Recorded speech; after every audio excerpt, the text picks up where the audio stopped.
Welcome, my dear friends, to our Voice of His Kingdom weekly devotion. This is our episode 45, and we shall be taking our text from the book of Genesis, chapter 45. Our key verses came from verses 1 to 3. Let's read them together. Then Joseph could no longer control himself before all his attendants, and he cried out, "Have everyone leave my presence." So there was no one with Joseph when he made himself known to his brothers. And he wept so loudly that the Egyptians heard him, and Pharaoh's household heard about it. Joseph said to his brothers, "I am Joseph.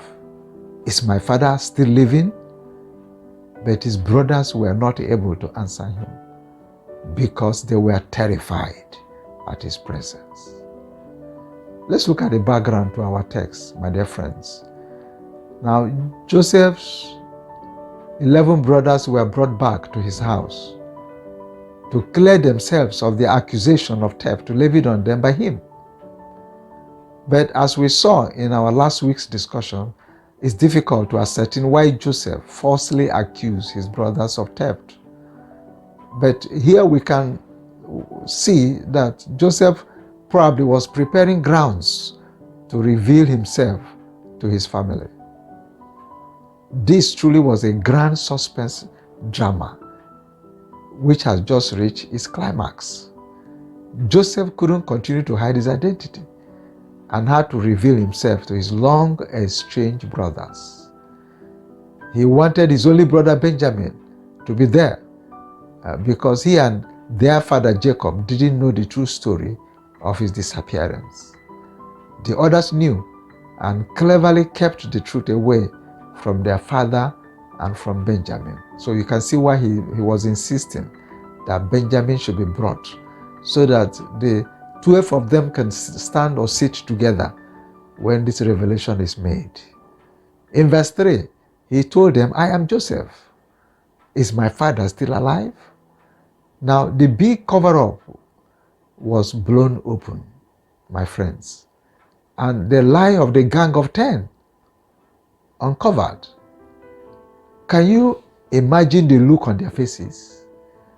The atmosphere in that room at this time can better be imagined.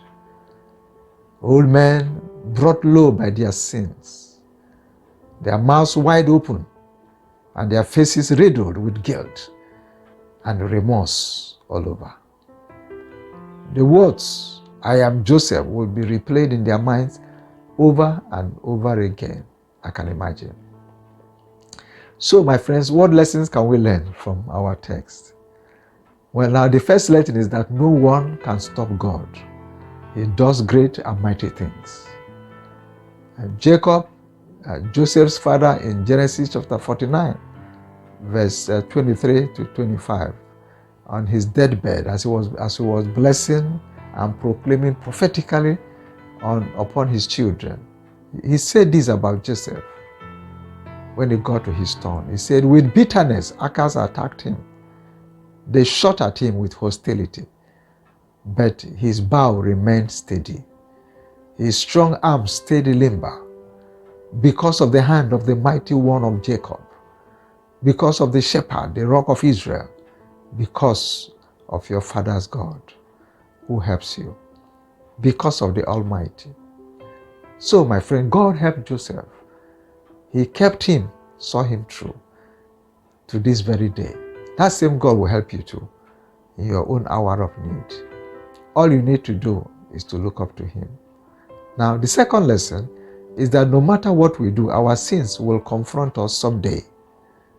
No matter how we try to cover it up, either here on earth, like Joseph's brothers, or before the judgment throne of Christ. 2 Corinthians chapter 5 verse 10, it says, "For we must all appear before the judgment seat of Christ, that each one may receive what is due him for the things done well in the body, whether good or bad." Now, let's look at the application from our lessons. Apostle John said in 1 John chapter 2 verse 1 to 2, he says, "My dear children, I write this to you so that you will not sin. But if anybody does sin, we have one who speaks to the Father in our defense, Jesus Christ, the righteous one. He is the atoning sacrifice for our sins, and not only for ours, but also for the sins of the whole world. So, my dear friends, it doesn't pay to cover up our sins, but to be open and transparent before the Lord. The brothers of Joseph cleverly covered up their iniquity for several years before it was made public in our text of today. But it ought not to be so. God bless you, my friends, and thank you for listening.